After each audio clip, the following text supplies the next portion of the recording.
जय श्री कृष्णा, जय श्री राधे।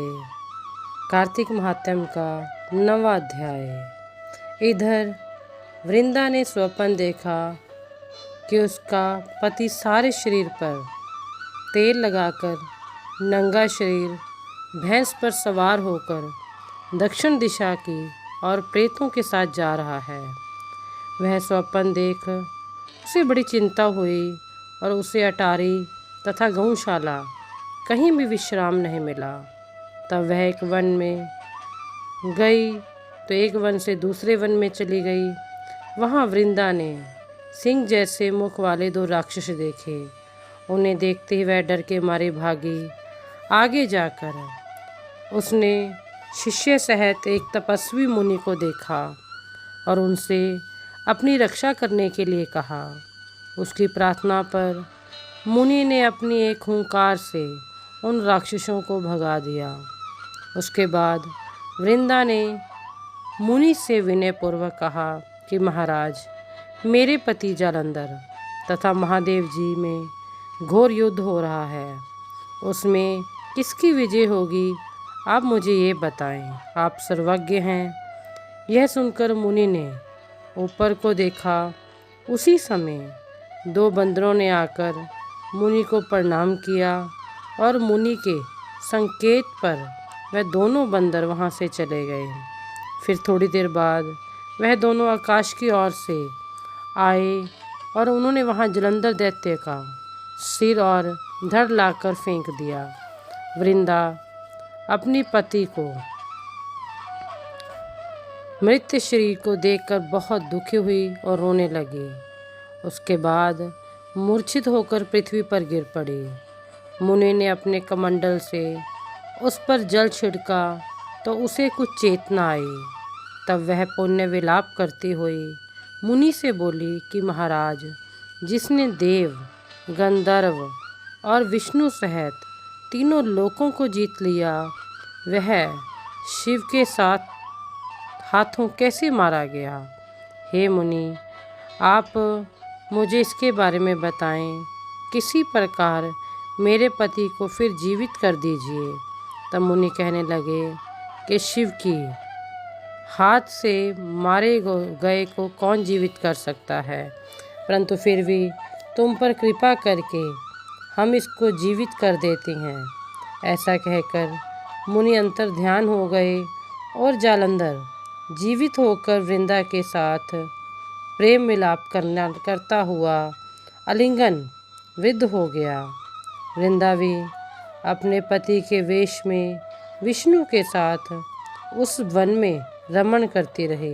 परंतु एक दिन मैथुन के पश्चात अपने पति के वेश में विष्णु को देखकर वह अत्यंत क्रोधित होकर श्राप देती हुई बोली कि तुमने मेरा पतिव्रत धर्म नष्ट किया है, इसलिए मैं तुमको श्राप देती हूँ। निश्चय ही वह कपट मुनि तुम ही थे और तुमने जो राक्षस भी 2 राक्षस कपट के बनाए थे, वही कालांतर में तुम्हारी स्त्री का हरण करेंगे और जो तुम्हारा शिष्य होगा वह बंदर रूप धारण करके तुम्हारी सहायता करेगा। फिर कहा कि तुम शिला अर्थात पत्थर हो जाओ। नारद जी कहने लगे कि हे राजा पृथु, भगवान विष्णु ने देवताओं तथा अपने भक्तों के कार्य के लिए पतिव्रता वृंदा का यद्यपि शील हर लिया, परंतु मन ही मन अत्यंत दुखी हुए और बोले कि हे वृंदा, मैंने तुम्हारे श्राप को ग्रहण किया। अवश्य शीला रूप में मैं हो जाऊंगा, परंतु तुम भी वृक्ष रूप होकर मुझको मिलोगी। उसी समय वृंदा अपने पति के चरणों का ध्यान करके विष्णु जी के मना करने पर भी अग्नि में प्रवेश कर गई और विष्णु वृंदा का स्मरण करते हुए उसकी चिता की भस्म में लौटने लगे। नारद जी कहते हैं कि हे राजा पृथु, उधर युद्ध में जालंधर दैत्य ने शिव जी को अत्यंत बलवान समझकर राक्षसी माया से पार्वती बनाई और उन्हें मारने लगा। उसकी इस माया को देखकर शिवजी नीचे को मुख करके बैठ गए। तभी अच्छा अवसर देखकर जालंधर ने अनेक बाण शिवजी के ऊपर मारे। इस प्रकार शिव को संकट में देखते हुए विष्णु भगवान वहां पर आए और शिवजी को राक्षसी माया का ज्ञान करवाया। तब शिवजी बड़े भयंकर वेग से राक्षसों को मारने लगे। शिवजी की इस तीक्ष्ण बाण वर्षा के आगे शुंभ निशुंभ भी न ठहर सके और वह युद्ध क्षेत्र से भाग खड़े हुए। तब शिवजी ने उनको श्राप दिया, क्योंकि तुम युद्ध क्षेत्र से भाग गए हो, इसलिए पार्वती के हाथ से मारे जाओगे। उधर जिस समय वृंदा का पतिव्रत धर्म नष्ट हुआ, तभी जालंधर का बल समाप्त हो गया। ठीक उसी समय विष्णु जी ने आकर अपना सुदर्शन चक्र चलाया और अपने तेज सहित शिव को दिया। शिव जी ने अपना ऋषियों के तप का, पतिव्रता स्त्री का तथा ब्रह्मा जी का तेज उसमें जोड़कर जालंधर दैत्य पर छोड़ दिया, जिससे उसका सिर कटकर भूमि पर गिर गया। सिर और धड़ अलग होते हुए जालंधर का तेज उसके शरीर से निकल श्री शिवजी के में तथा वृंदा का तेज पार्वती जी में मिल गया। उधर विष्णु वृंदा की चिता में लौटने लगे तथा सब देवताओं ने शिवजी की स्तुति की और कहा कि हे महाराज, जालंधर को मारकर आपने देवताओं का बड़ा उपकार किया, परंतु एक महान अनर्थ हो रहा है, कृपा करके उसका भी कुछ उपाय कीजिए। भगवान विष्णु वृंदा के पतिव्रत धर्म से मोहित होकर लगातार उसकी चिता भस्म पर लौट रहे थे और किसी प्रकार का विश्राम नहीं कर रहे थे। तब शिव जी ने कहा कि हे देवताओं, तुम सब भगवान की योग माया की शरण में जाओ, वही सब संकट हरेगी। तब सब देवता योग माया की शरण में जाकर उनकी स्तुति करते हुए बोले कि हे देवी, आप सारे जगत को उत्पन्न करने वाली, पालन करने वाली, नाश करने वाली हो। सतोगुण, रजोगुण और तमोगुण तुमसे ही उत्पन्न हुए हैं। ऐसी प्रकृति देवी को हमारा नमस्कार। तुम्हारी माया को ब्रह्मा आदि देवता भी नहीं जानते, उस देवी को हमारा नमस्कार। जिसके भक्तगण अनादर तथा मोह को प्राप्त नहीं होते, ऐसी मूल प्रकृति को हमारा नमस्कार।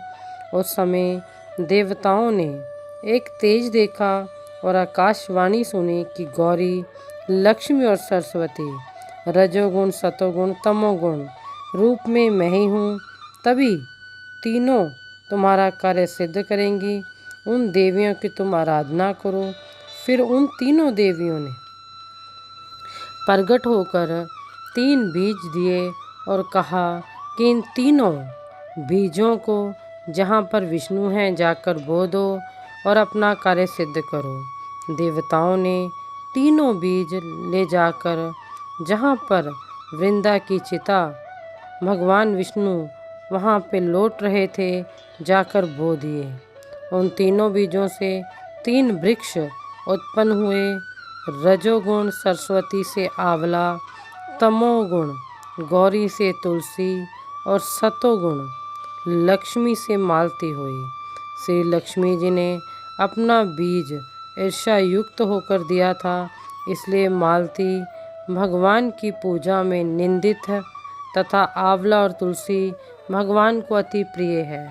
इस प्रकार वृंदा ने वृक्ष रूप होकर भगवान शालिग्राम से संयोग किया।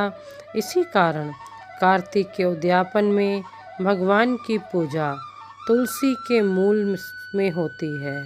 नारद जी कहते हैं कि हे राजा पृथु, जिस घर में तुलसी का वृक्ष होता है उसमें यमदूत कभी नहीं आते। इसलिए जो तुलसी का वृक्ष घर में लगाती हैं वह यमपुरी नहीं देखते। नर्मदा तथा गंगा का जल और तुलसी का पूजन, ये तीनों कार्य बराबर हैं। चाहे मनुष्य कितना भी पापी क्यों ना हो, परंतु मृत्यु समय जिसके प्राण मजरी सहित निकल जाते हैं, वह पापों से मुक्त होकर भगवान के बैकुंठ धाम को प्राप्त हो जाता है। जो मनुष्य तुलसी तथा आंवले की छाया में अपने पितरों का श्राद्ध करता है, उसके पितर मोक्ष को प्राप्त हो जाते हैं। जो मनुष्य आंवले का फल तथा मंजरी युक्त तुलसी दल मुख में रखता है, वह साक्षात विष्णु के समान है। जो मनुष्य कार्तिक मास में आंवले की छाया में भोजन करता है तथा रुद्राक्ष की माला धारण करता है, उसके धर्म, अर्थ, काम और मोक्ष सब कार्य सिद्ध हो जाते हैं। इसलिए नारद जी कहते हैं कि हे राजा पृथु, तुलसी और आंवले का महात्म्य ब्रह्मा जी भी कहने में असमर्थ हैं। जो कोई इस कथा को पढ़ता अथवा सुनता है, वह भी मोक्ष को प्राप्त हो जाता है। इसलिए कहते हैं कि कार्तिक मास में आंवले की भी पूजा करनी चाहिए, दीपदान करना चाहिए और तुलसी में भी दीपदान करना चाहिए। जय श्री कृष्णा, जय श्री राधे।